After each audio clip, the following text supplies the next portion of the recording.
তেল ছাড়া কুলি পিঠা। কি অবাক হচ্ছেন? তেল ছাড়া কুলি পিঠা আবার কিভাবে বানানো যায়? এই ভিডিওটা শুরু থেকে শেষ পর্যন্ত দেখলে বিষয়টি ক্লিয়ার হয়ে যাবে। নমস্কার বন্ধুরা, সাত কথা বাই সেজুতি চ্যানেলের নতুন একটি ভিডিওতে আপনাদের সকলকেই স্বাগতম। আজ আমি দেখাবো এয়ার ফ্রায়ারে কিভাবে কুলি পিঠা বানাতে হয়। তো চলুন বেশি দেরি না করে আজকের ভিডিওটি শুরু করি। প্রথমে আমি খেজুর গুড়টাকে চুলোতে দিয়ে গলিয়ে নিয়েছি। এতে আমি অল্প একটু এলাচ গুঁড়ো ও সামান্য আদা বাটা দিয়ে দিয়েছিলাম। এলাচ গুঁড়ো ও আদা দেওয়ার ফলে এই পুরটা থেকে সুন্দর একটা স্মেল বের হবে। গুড়টা যখন এরকম টকবক করে ফুটে উঠবে তখন এতে আমরা নারকেলটা দিয়ে দিব। নারকেলটা যখন গুড়ের সাথে ভালোভাবে এরকম মাখো মাখো হয়ে যাবে তখন এতে আমরা দিয়ে দেব সামান্য গুঁড়ো দুধ। গুঁড়ো দুধ দেওয়ার ফলে পুরের স্বাদটা কিন্তু দ্বিগুণ হয়ে যাবে। পিঠা কিন্তু সবথেকে বেশি গুড়েরটা খেতেই মজা লাগে, কিন্তু আপনারা যারা গুড়েরটা খেতে পছন্দ করেন না তারা কিন্তু শুধুমাত্র নারকেল দিয়েও এটা করতে পারেন। আমি এখানে কোনো এক্সট্রা চিনি ইউজ করব না, কিন্তু আপনারা যারা যেটা শুধুমাত্র নারকেল দিয়ে করবেন সেখানে আপনারা সামান্য একটু চিনি দিয়ে দেবেন। আমার কুলি পিঠা করার জন্য পুরটা কিন্তু তৈরি হয়ে গিয়েছে, এটাকে এখন আমি নামিয়ে রাখবো। কুলি পিঠার ডো বানানোর জন্য আমি চুলোতে জল ও লবণ দিয়ে জলটাকে একটু ফুটিয়ে নিয়েছিলাম।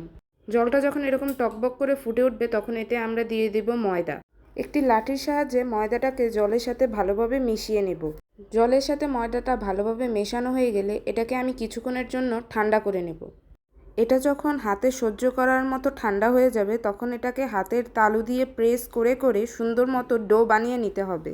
ময়দার ডো করলে পিঠাগুলো খুব সফট হয়, আর আটার ডো করলে সাথে সাথে এটা সফটনেসটা থেকেই যায়, কিন্তু কিছু সময় পার হয়ে গেলে এটা অনেকটা শক্ত হয়ে যায়, যা খেতে একদমই ভালো লাগে না। আপনারা পিঠা তৈরি করার সময় এই দিকটা অবশ্যই খেয়াল রাখবেন। আমার ডো বানানোটা হয়ে গিয়েছে, এখন এটাকে আমি 5 মিনিটের মতো ঢেকে রাখবো। 5 মিনিট পর আমরা এই ডো থেকে ছোট ছোট করে কিছু লেচি কেটে নেব। খুব বড় সাইজের নিব না, ঠিক এরকম মাঝারি সাইজের লেচি কেটে নেব। এটার গায়ে এখন সামান্য একটু আটা মেখে এটাকে গোল করে বেলে নেব। খুব বড় করে আমরা এটাকে গোল করব না, এরকম গোল হয়ে গেলেই হবে। এখন এটাকে হাতের উপরে নিয়ে আমরা এর ভিতরে কিছু কাই নিয়ে নেব। কাইটাকে আমরা মাঝখানে নিব। মাঝখানে নিয়ে এটাকে চামচের সাহায্যে হাতের এক সাইড নিয়ে আরেক পাশ উল্টে দেব। উল্টো করে নিয়ে এখন আমরা পিঠার চারিপাশটাকে হাতের সাহায্যে হালকা করে টিপে মুখটাকে বন্ধ করে নেব। মুখটা বন্ধ হয়ে গেলে আমরা পিঠার কিছুটা দূরে আমরা ছুরির সাহায্যে হালকা একটু করে কেটে নেব। কাটা হয়ে গেলে আমরা পিঠা থেকে এক্সট্রা অংশটাকে ছাড়িয়ে নেব। এক্সট্রা অংশ ছাড়ানো হয়ে গেলে এটাকে আমি হাতের সাহায্যে সুন্দর একটা ডিজাইন দিয়ে নেব। আপনারা চাইলে খুব ইজিলি ঝামেলা ছাড়াই সাজের মাধ্যমে কুলি পিঠাটা করে নিতে পারবেন। আমার কুলি পিঠার ডিজাইনটা দেওয়া হয়ে গেল, দেখতেই পাচ্ছেন কত সুন্দর হয়েছে। আমার কাছে তো দারুণ লাগছে। আপনাদের কাছে কেমন লাগলো সেটা আমাকে কমেন্টের মাধ্যমে জানাবেন। ঠিক একই রকমভাবে এখন আমি বাকি পিঠাগুলোকে বানিয়ে নেব। আগেরকার দিনের মানুষরা কিন্তু হাতের নকশা দিয়েই পিঠাকে ফুটিয়ে তুলতো।